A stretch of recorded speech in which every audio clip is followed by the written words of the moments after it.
네, 안녕하세요. 신학생 안철민입니다.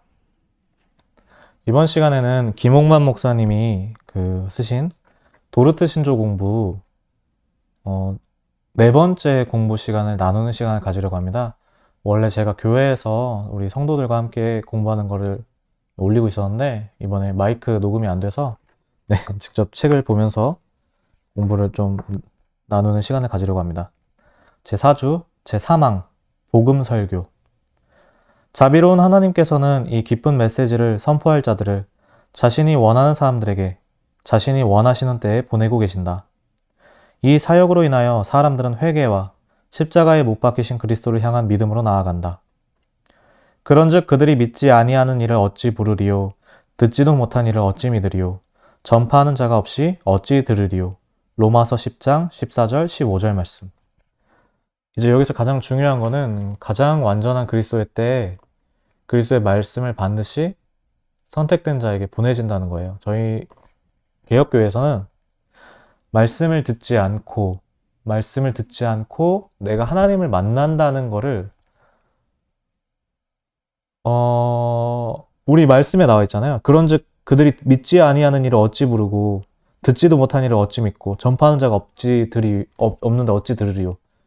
이거를 굉장히 조금 성경 말씀과 다르게 보거든요. 그래서 신비적인 어떤 계시, 그런 거 직통 계시라고 표현도 할 수 있을 것 같은데, 그리고 좀 더 나아가서 이런 부분도 말씀을 막 자기가 봐요.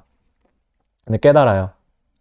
내가 깨달은 거 봤더니 뭐 자기는 주관적이라고 하지만 좀 더 나아가서 살펴보니까 뭐 역사적인 기독교 다른 역사적인 고백과 다른 성경 말씀들에 비춰봤을 때 다 이단적인 사상이라고 한번 할게요.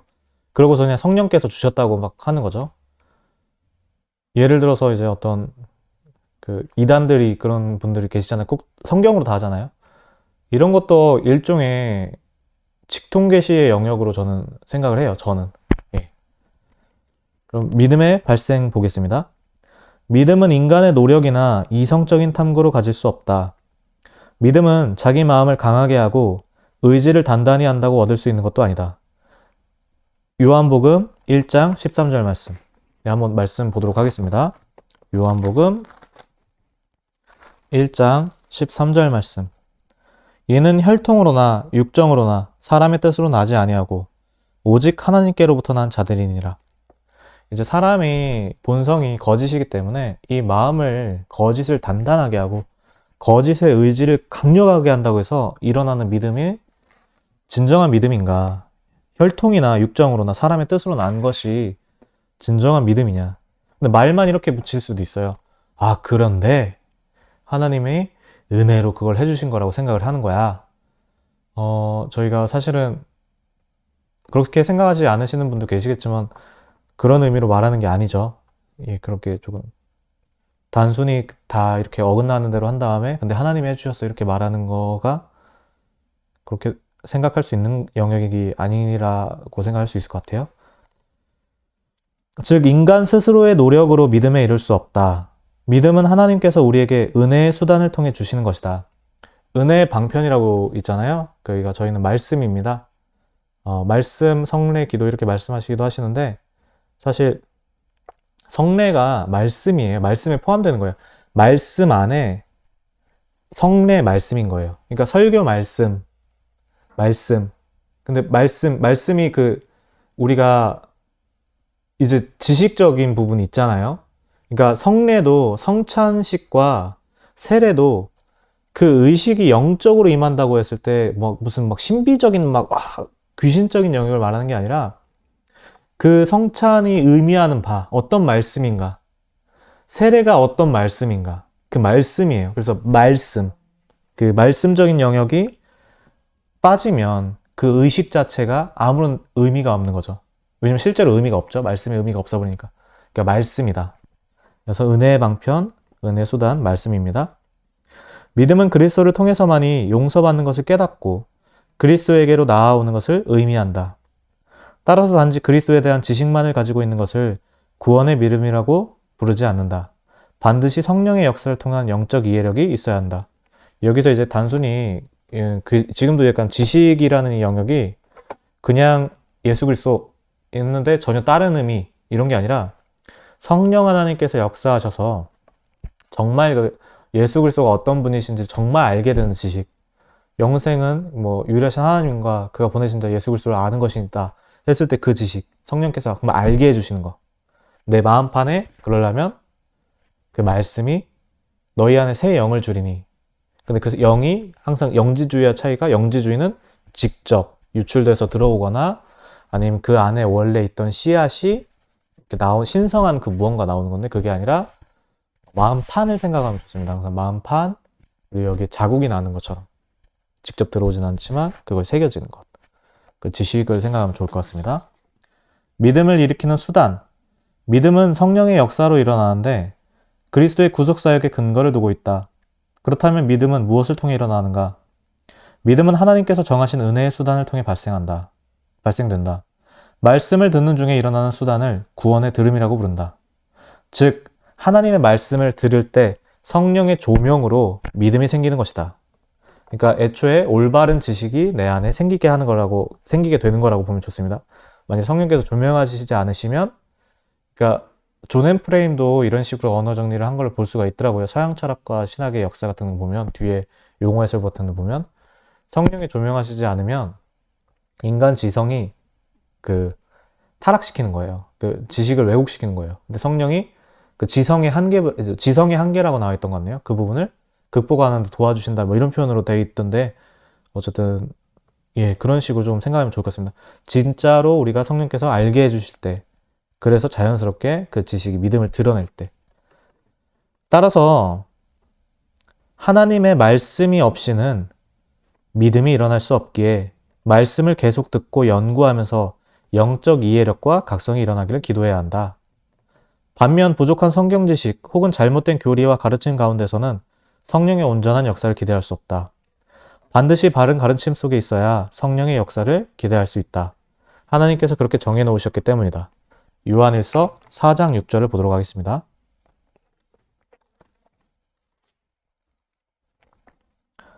우리는 하나님께 속하였으니 하나님을 아는 자는 우리의 말을 듣고 하나님께 속하지 아니한 자는 우리의 말을 듣지 아니하나니 진리의 영과 미혹의 영을 이로써 아느니라. 저희가 사실은 모든 생각해 볼 게, 이단들도 성경책을 갖고 하잖아요. 그리고 교리라는 것도 한번 생각을 해보면 좋을 것 같습니다. 저희가 올바른 교리적 가르침을 되게 중시하는 게, 그렇게 교리로만 하는 거 아니야? 막 하는 비판을 하는 이단들도 있는데, 저희가 종교잖아요? 사회단체처럼 무슨 슬로건으로 모인 게 아니에요. 교리가 그 종교가 말하고자 하는 이치잖아요? 그렇기 때문에 똑같은 성경책을 가지고 보지만 그게 올바른 가르침, 올바른 교리가 아니라면, 올바른 가르침이 아니라면, 그러니까 만일에 이렇게 말을 한다면, 교리가 없다라고 말을 하면 다른 사람들이 그 종파에 대해서 이렇게 설명을 할 거예요. 아, 저쪽은 성경 말씀에서 어떤 특별한 이치를 끌어내지 않는 거를 교리로 한다고 아마 제 생각에는 그렇게 표현할 수 있을 것 같아요.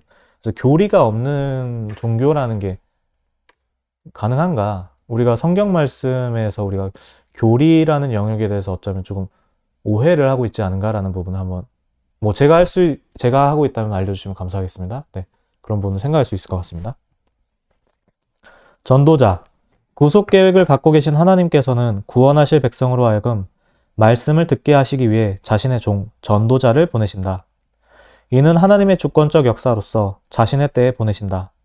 따라서 말씀 사역자 혹은 전도자를 가볍게 보아서는 안 되며 그들이 전하는 하나님의 말씀을 주의 깊게 듣고 생각해야 한다. 초기 한국교회에서 사용하였던 전도지 가운데 성교 찰리라는 전도지가 있었는데, 메시지 시작 부분에서 이거를 결코 가볍게 보지 말 것을 요구하고 있다. 중생지도라는 전도지 역시 이걸 중히 여기라고 부탁하고 있다. 전도자의 중심 메시지. 하나님께서 자신의 백성을 구원하시기 위해 보내신 전도자의 메시지의 가장 주된 초점은 듣는 자들이 먼저 죄인이라는 사실을 깨닫게 하는 것에 있다. 세례 요한이 이 땅에 와서 외친 메시지는 회개하라였으며 그리스도께서도 회개하라, 천국이 가까이 왔다 라고 말씀하셨다. 근데 이제 따로 사람들을 겁줘가지고 너희들 죄인이야 해서 이렇게 무섭게 해가지고, 그러니까 믿으면 돼 이렇게 하는 것도 일종의 오해일 수 있다. 그래서 이렇게 사람들을 겁주거나 각성을 그런 식으로 먼저 이렇게 시키려는 거는 이 부분하고 좀 다르고 저희는 이제 온전한 말씀을 선포하는 거라고 생각하면 훨씬 좋을 것 같습니다. 그 다음에 이제 저희가 생각할 게 이게 저희 각 사람 모두 다 성도들이 각자의 삶에서 말씀을 갖고 있으면 그 말씀이 자연스럽게 드러나기 때문에 이제 초대교회 사람들이 사실은 그랬다고 저는 알고 있거든요. 정말 말씀이 역사하는 대로 사니까 너무나도 그리스도의 향기가 드러나는 사람들이니까 저희는 지금은 저희가 이제 마약상이 목사님처럼 이제 수리남이라든지 이런 데 나오고 있지만 원래는 이제 그리스도의 향기가 복음의 향기 정말 저 사람들을 봤더니 어떻게 저렇게 성실하고 정직하고 저렇게 저럴 수 있을까? 아, 너 어디 가니? 교회 간다면 같이 가고 이렇게 그런 부분에 있어서 그리고 그런 사람들 가운데 이렇게 자연스럽게 말씀이 드러나서 전하고 그리고 얘기하다가 말씀이 전해지고 이런 부분에 있어서 물론 설교 말씀을 무시하자는 게 아니라 그런 부분에 있어서 성과 속을 나누는 것도 한번 아닐 수 있다라는 부분을 한번 나눠 봅니다. 이제까지 그리스도의 방법대로 실천한 수많은 전도자가 있었다. 17세기 청교도로서 아메리카 인디언에게 복음을 전했던 존 엘리엇은 인디언에게 처음 가서 십계명을 설교하였다. 그리고 계속해서 십계명을 설교하고 또 설교하였다. 그들로 하여금 죄의 실체를 경험하게 하기 위한 것이었다. 18세기 아메리카 인디언을 위해 선교사로 헌신하였던 데이비드 브레이더드는 자신이 하나님의 말씀을 전할 때 듣는 이들이 죄인이라는 사실을 깨닫게 되도록 기도하면서 전도 사역을 펼쳤다. 한국 초대교회에 가장 강력한 선교부를 세웠던 사무엘 모펫은 한국 선교 50주년 기념대회에서 한국 교회가 강력해질 수 있었던 원인으로 전도할 때 한국인들로 하여금 죄가 무엇인지를 분명하게 알고 죄의 실체와 지독함을 깨닫게 했기 때문이라고 언급했다. 네, 그래서 항상 저희 기독교의 본질적인 영역은 이런 부분에 있어서 이제 논쟁이 나오는 이유가 긍정적인 사고도 좋지만 긍정적인 부분을 완전히 빼라는 게 아니라 본질은 항상 죄였다. 죄의 문제가 본질이었고 그리고 지금은 성화와 칭의를 분리를 해서 초신자용으로 구원을 시키려고 하는 거, 그 다음에 뭐 성화를 위한 용도 이렇게 나누지만 항상 이 자연스럽게 하나님의 말씀을 계속 내 안에서 하나님이 새겨주신 말씀이 성장하고 자라고 그것이 자연스럽게 드러나고 크리스천의 자유라는 부분을 한번 생각해 볼 수 있거든요. 우리 루터 선생님께서 쓰신 크리스천의 자유 뭐 율법 폐기주의 이런 얘기도 나오기도 하지만 그런 걸 말하는 게 아니거든요. 우리가 그런 부분에 있어서 언제나 죄와 언제나 온전한 말씀 이런 부분이 사실은 핵심적인 부분이었다라고 생각하면 좋을 것 같습니다. 사역의 결과 전도자의 이러한 사역은 죄를 깨닫게 하는 데 중요하다. 이들의 메시지 위에 성령이 역사하시면 죄에 대한 각성은 더욱 분명하고 깊어진다. 요한복음 16장 8절에 의하면 성령께서 오셔서 죄에 대해 책망하심으로 각성이 일어나게 하시고 계명을 어긴 것이 매우 심각한 것이며 하나님의 심판이 불가피하다는 것을 깨닫게 하신다. 이렇듯 전도자의 사역과 성령의 역사로 죄를 깨달은 죄인은 죄에서 떠나기 시작한다. 그리고 죄를 애통해하면서 용서를 구한다. 이것이 구원에 이르는 회개로 나아가는 길이다. 그리고 용서를 갈망하면서 자신의 더러움과 불의를 덮을 수 있는 수단을 찾게 된다. 이때 비로소 그리스도를 깨닫게 되고 그리스도에 대한 믿음이 일어나는 것이다. 십자가에 못 박히신 그리스도가 자신의 죄를 위해 십자가를 지신 것을 깨닫고 그 은덕을 덧입기 위해 그리스도에게 나아간다. 이 부분도 죄에서 떠난다는 부분을 한번 생각해 볼 수가 있는데요. 저희 전적 타락을 말하는 기독교에서는 전적 타락을 말하기 때문에 선한 부분 자체가 아예 없는 거예요. 그 도덕적인 영역 자체가. 그러니까 어떤 부분은 내가 이미 선한 걸 갖고 있고 어떤 부분은 뭐 악하고 이게 아니라 전적으로 그 사람의 모든 행위 자체가 사실은 거짓돼 있다. 그래서 죄에서 떠난다는 게 이렇게 생각하면 좋을 것 같습니다. 우리가 새로 주어지는 말씀으로 그 말씀 따라서 사는 거. 그러면 이제 죄가 어떤 부분에 일어나냐? 나의 이제 아직 거짓된 본성이 끝까지 남아있거든요. 이게 성경에서 말하는, 그러니까 저희 교리에서 말하는 부분인데, 우리가 마지막에 영화의 단계에 들어가기까지 항상 나의 거짓된 본성과 그리스도의 말씀으로 살아가는 그것이 항상 싸움이 있는 거죠. 그래서 율법 폐기주의는 이런, 내가 이제 사전에 검색해 보시면 십계명을 폐기했다 이런 부분이 율법 폐기주의 설명을 나오는 거 볼 수 있는데, 우리가 그리스도의 말씀으로 사랑으로 살아야 되는데 이거 폐해버리면 다시 거짓된 본성으로 사는 거니까, 이런 부분에 있어서 죄를 떠난다라고 생각을 할 때 나에게 그러면 어떤 부분은 잘못된 거고 어떤 부분은 선한 거야? 라고 좀 오해, 그러니까 나에게 선한 요소가 예전에 있었던 것처럼 그렇게 생각하는 건 조금 전적 타락에 생각했을 때 오해일 수 있다. 예, 그런 부분을 한번 나눠보고요. 이러한 영적 각성의 역사는 전도자에게 큰 기쁨이다. 왜냐하면 하나님께서 전도자의 사역을 사용하셔서 자신의 백성을 구원하시는 은혜를 직접 체험하기 때문이다. 전도자는 바로 이를 위해서 자신의 부르심을 받은 것을 깨닫고 이 사명을 끝까지 감당하게 된다. 하나님의 주권과 전도자의 사역. 하나님의 구원 사역은 철저히 하나님의 주권에서 나온다. 하나님께서 자신의 때에 보내신 전도자들을 사용하셔서 이 일이 일어나게 하신다. 사도 바울은 소아시아에서 복음을 전하기 원하였지만 성령께서는 그것을 허락하지 않으셨다. 하나님의 계획은 복음이 유럽으로 들어가는 것이었다. 사도행전 16장 6절부터 10절 말씀 제가 한번 보도록 하겠습니다.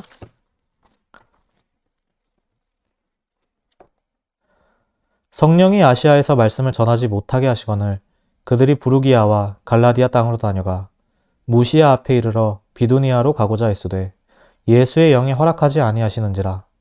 무시아를 지나 드로아로 내려갔는데 밤에 환상이 바울에게 보이니 마게도냐 사람 하나가 서서 그에게 청하여 이르되 마게도냐로 건너와서 우리를 도우라 하거늘 바울이 그 환상을 보았을 때 우리가 곧 마게도냐로 떠나기를 힘쓰니 이는 하나님이 저 사람들에게 복음을 전하라고 우리를 부르신 줄로 인정함이로라.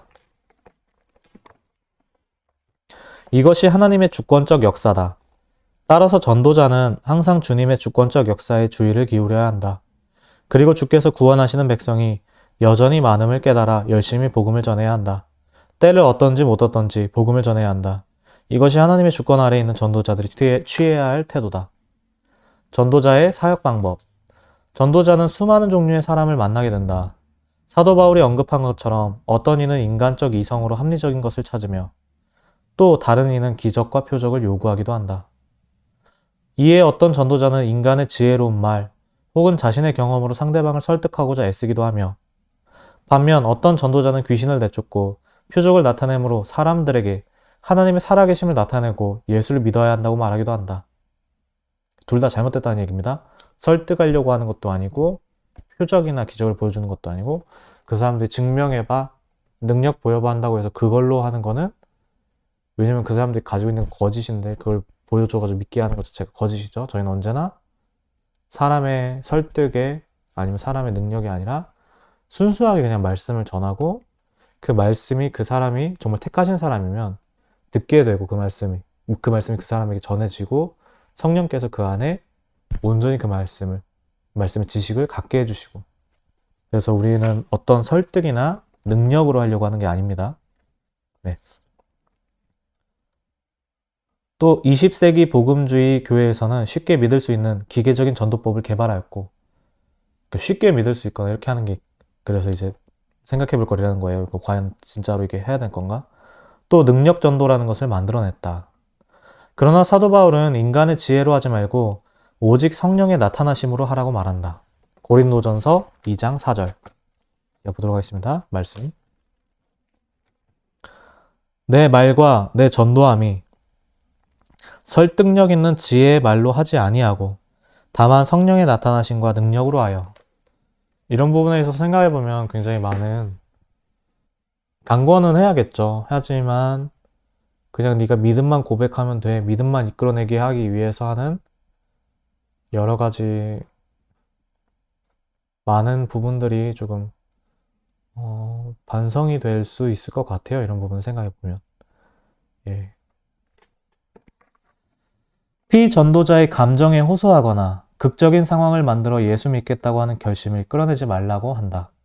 그러니까 감동 스토리, 뭐 영화 장면 같은 거 틀어주고 아, 이게 하나님의 마음입니다. 아니면 간증, 아, 이런 걸 극복했습니다. 뭐 이렇게 하는 게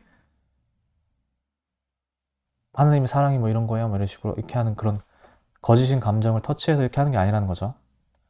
대신 오직 하나님의 말씀을 계속 가르치면서 그 영혼 위에 성령의 각성의 역사가 일어나기를 구하라고 말한다. 왜냐하면 구원을 얻기 위해서는 성령의 역사로 인해 영적 이해력이 생겨야 하며 자신의 죄를 보게 되어야 하고 그래서 그리스도의 소중성을 깨달아야 하기 때문이다. 전도자는 자신의 가르침 위에 성령의 역사하시기를 구하면서 인내할 수밖에 없다. 이는 때때로 매우 오래 걸리기 때문에 전도자의 인내가 필요하다. 인내하지 못하고 인간적인 쉬운 방법을 사용하면, 즉 감정적으로 인도하여 결심을 유도하면 진정으로 회심한 자를 얻기 힘들다. 그래서 이렇게 생각하는 경향도 저는 좀 보는 것 같아요. 야, 그렇게 해서 어떻게 너무 부족한 거 아니야? 뭘 해야지. 사람들한테 뭔가 관심도 끌고 얘네들이 뭐를 어떤 체험을 하게 해줘야지 좋지, 믿음의 성장을 하지, 믿음을 고백하지, 계속 나오지 뭐 하는데 애초에 그런 부분이 사실은 중점은 아니다.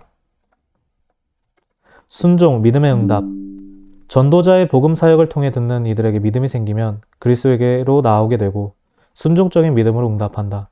사도 바울이 비시디아 안디옥의 회당에서 설교하고 구원의 도에 대해 강론했을 때 믿음이 생긴 이들은 그 말씀을 진심으로 받아들여 하나님을 찬양하였다. 이렇게 진정한 구원의 믿음은 순종을 산물로 나타내 자신을 그리스도에게로 내어주는데 주저하지 않는다. 그리스도를 따라가는 길에 어려움이 있어도 개의치 않는다. 자기를 부정하고 자기 십자가를 질 준비를 하는 것이다. 예수님은 제자와 무리를 구별하셨다. 무리는 예수님을 따라다니며 말씀을 듣지만 그리스도를 위해 희생을 치르거나 비용을 지불할 준비가 전혀 되어 있지 않았다.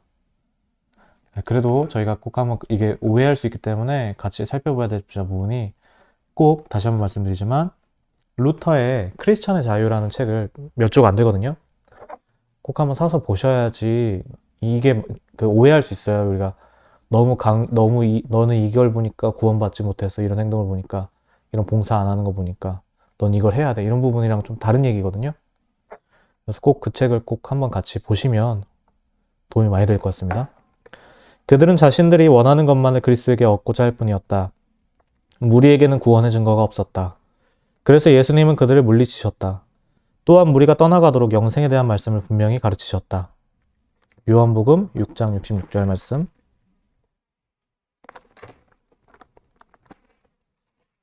요한복음 6장 66절 말씀.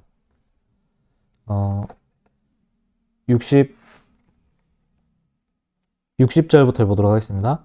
제자 중 여럿이 듣고 말하되 이 말씀은 어렵도다. 누가 들을 수 있느냐 한데 예수께서 스스로 제자들에게 이 말씀에 대하여 수군거리는 줄 아시고 이르시되 이 말이 너희에게 걸림이 되느냐? 그러면 너희는 인자가 이전에 있던 곳으로 올라가는 것을 본다면 어떻게 하겠느냐? 살리는 것은 영이니 영은 무익하니라. 내가 너희에게 이른 말은 영이요 생명이라. 그러나 너희 중에 믿지 아니하는 자들이 있느니라 하시니 이는 예수께서 믿지 아니하는 자들이 누구며 자기를 팔 자가 누구인지 처음부터 아심이로라. 또 이르시되 그러므로 전에 너희에게 말하기를 내 아버지께서 오게 하여 주지 아니하시면 누구든지 내게 올 수 없다 하였노라 하시니라. 그때부터 그의 제자 중에서 많은 사람이 떠나가고 다시 그와 함께 다니지 아니하더라. 반면 제자들은 예수님의 은혜에 대해 자신을 부정하고 자기 십자가를 줄 준비가 되었다. 그 은혜를 귀중히 여김으로 기꺼이 손실과 비용을 치를 준비를 한 것이다. 그리스도는 지금도 이렇게 자신의 백성을 부르시고 계시다. 그 부르심이 유효한 자에게는 순종이 믿음의 응답으로 나타난다. 하이퍼 칼빈주의의 오류.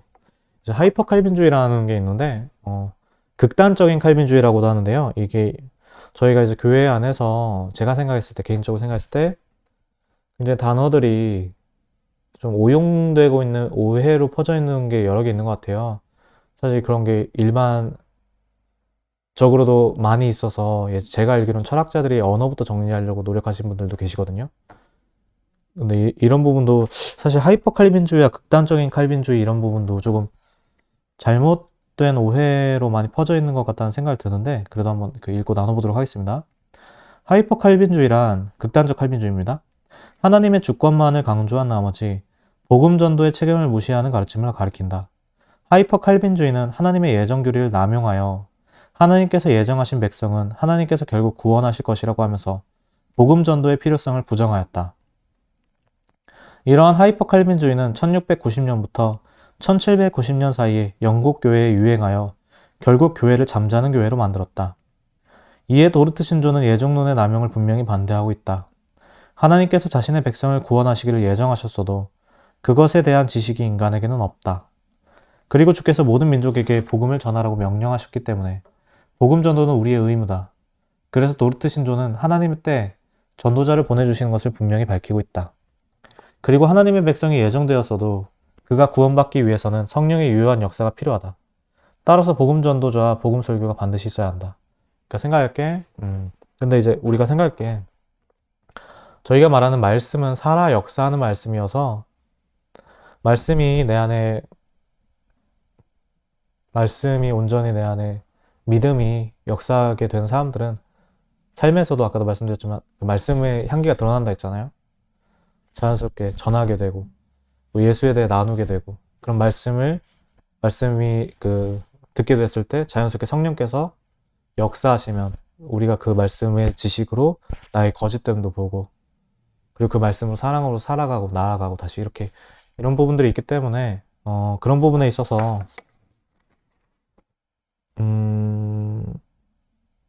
이런 오해적인 영역이 조금 없었으면 좋겠습니다. 그래서 우리가 나의 본성으로 거짓된 생각으로 뭔가 노력을 하려는 거를 말하는 건 당연히 아니라고 하는 거고 그렇다고 해서 우리가 말씀이 죽어 있고 말씀을 전하지 않았는데 어떤 사람에게 말씀이 전파되지 않았는데 뭐 여기에 설명에 따르면 이렇게 한 거랑 좀 차이가 있을 수 있다.